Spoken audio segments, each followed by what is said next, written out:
dana ljudi, dobrodošli. Dobrodošli u moj novi video. Prije svega želim da vam kažem da se subscribe-ujete i lajkujete današnji video zato što će biti vrlo zanimljiv, barem po mom mišljenju.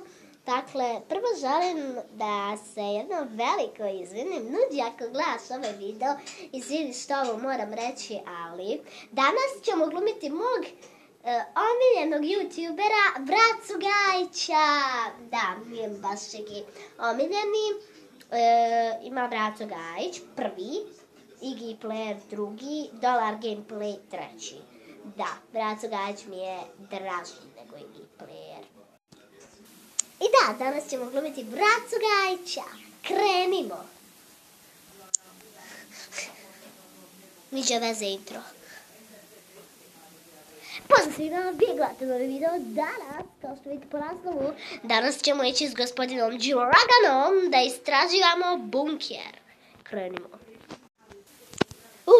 Bog te, stavu, prolaz, ajmo u auto, Aj, vidi što vozi iz toga, vidi.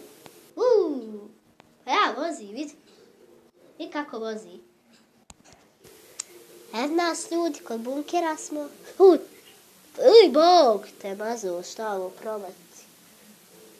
Bože. Šta ovo proleti, da? Šta se to čulo? Beži! Auto! I to bi bilo to od današnjeg videa. Ako vam se svidalo, lajkajte ga. Subscribeujte se na moj kanal. Subscribeujte se, uđu vam doći. Palcom na vrata, vi ćete. I naravno, zapratite me na Instagramu, ako nećete, isto će se desiti. Vidimo se. Da, to je Braco Gajić. Pozdrav.